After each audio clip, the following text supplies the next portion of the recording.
नमस्कार, दरभंगा समाचार में आपका स्वागत है। संग्रहालय अवस्थित डॉक्टर भीमराव अम्बेडकर सभागार में बिहार सरकार के माननीय मंत्री गन्ना उद्योग एवं विधि विभाग के श्री प्रमोद कुमार की अध्यक्षता में धार्मिक न्यास बोर्ड के अंतर्गत मिथिलांचल व दरभंगा में धार्मिक न्यास बोर्ड की संपत्ति की खोज करने एवं उसे सूचीबद्ध कर न्यास बोर्ड के पोर्टल पर अपलोड करने तथा दरभंगा में रैयाम एवं सक्रिय चीन मिल को चालू कराने को लेकर विशेष बैठक की गई। इस बैठक में दरभंगा के डीएम डॉक्टर त्यागचंद एसएम, बिहार राज्य धार्मिक न्यास बोर्ड के अध्यक्षता श्री अखिलेश प्रसाद जैन, माननीय नगर विधायक संजय सरावगी और माननीय मिश्री लाल जो अलीनगर के विधायक है और अन्य जनगणमान्य उपस्थित थे।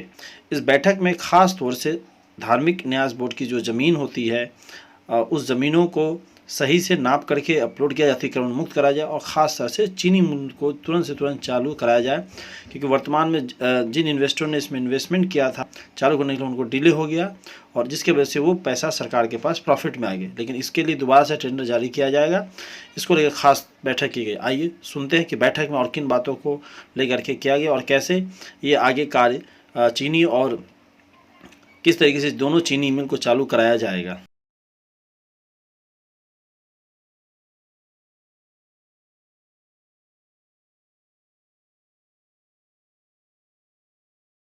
न्यास बोर्ड की जो परिसंपत्ति है उसका संरक्षण और संवर्धन करने के लिए हमारे बोर्ड के सम्मानित अध्यक्ष हैं, सम्मानित विधायक हैं, हमारे सरावगी जी, हमारे मिश्री लाल यादव जी और हमारे बचोल जी और न्यास बोर्ड के हमारे सदस्य हैं महंत जी और जिलाधिकारी और सभी अधिकारियों के साथ ये बैठक की है कि जो मिथिलांचल में दरभंगा में बहुत सारी जो प्रॉपर्टी है न्यास बोर्ड उसको संरक्षित किया जाए और एक विधि विभाग न्यास बोर्ड एक पोर्टल पर उसे सूचीबद्ध करके लिपिबद्ध किया जाए, इसी दृष्टिकोण से ये बैठक थी।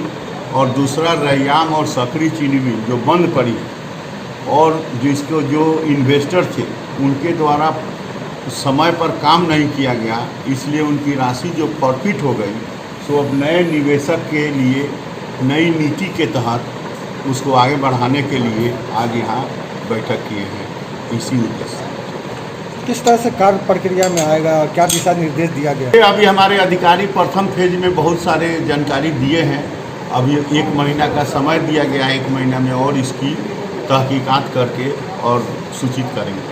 यहाँ जो चल रहा है जो कार्य उसको लेकर क्या कुछ प्रगति इसका पाया गया? जी, यहाँ जो कार्य जो चल रहा है इसको लेकर क्या अच्छी प्रगति। चीनी मिल अध्यक्ष और मंत्री जी जो विधि मंत्री हैं जो उन्हीं के अधीन आता है उनको बधाई देना चाहता हूँ। मेरे जानकारी में मतलब ये पहली बार बैठक हुई है। मठ मंदिर की ज़मीन और जो संपत्ति है उसकी देख रेख नहीं हो रही थी। आज की बैठक से ये लगता है जब उनकी भी ज़मीन की देख रेख हुई है। मैंने सवाल उठाया है जो उसमें जो सेवक है जिसको बनाया गया है उन्हीं के द्वारा मठ मंदिर की ज़मीन को बेचने का राइट ख़त्म हो गया है उसको, और वो क्या करता है तो मौखिक रूप से उस ज़मीन की मठ मंदिर की ज़मीन को बेच देता है और जिसके चलते स्थान की हालात जो है वो बद से बदतर हुई है। सरकार पर अगर किसी का आरोप लगता है तो सरकार सीलिंग के तहत ज़मीन गरीबों में बांटा है, लेकिन जो संपत्ति बची हुई है उस संपत्ति को मठ मंदिर के जो सेवायत हैं जो महंत के नाम से जाने जाते हैं वो उसको मौखिक रूप से बेच के दखल कब्जा करा दिया जाता है। ये बैठक होने से अब क्लियर हो गई है जो उसकी भौतिक सत्यापन होगी और इस ढंग से जो ज़मीन को गैरकानूनी ढंग से कब्जा कराए होंगे तो वैसे लोगों पर कार्रवाई होगी और संपत्ति भी मठ मंदिर में वापस होगा। इसी संबंध में आज यहाँ बैठक हुई है। क्या कुछ बात सामने आ गया? कहाँ कमियाँ हैं? अभी मतलब ये बात हुई है कि 1 महीना के अंदर डीएम साहब बोले हैं कि हम भौतिक सत्यापन करा लेंगे।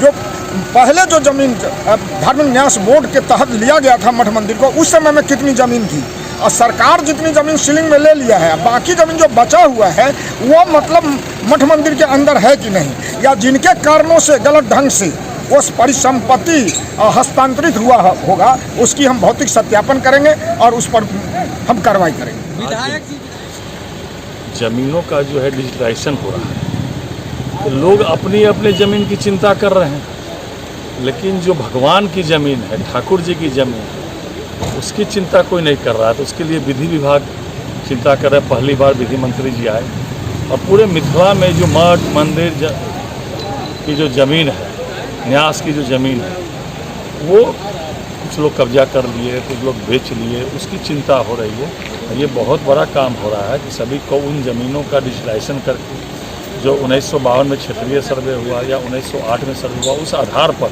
उन ज़मीनों को खोजकर उस पर कार्रवाई की जाए। दरभंगा शहर में भी बहुत सारी मठ मंदिर की ज़मीन है, बहुत सारी धर्मशालाएँ हैं, उसको भी यह खोज खबर करके कैसे सबको किया जाए, उसी के लिए आज अभी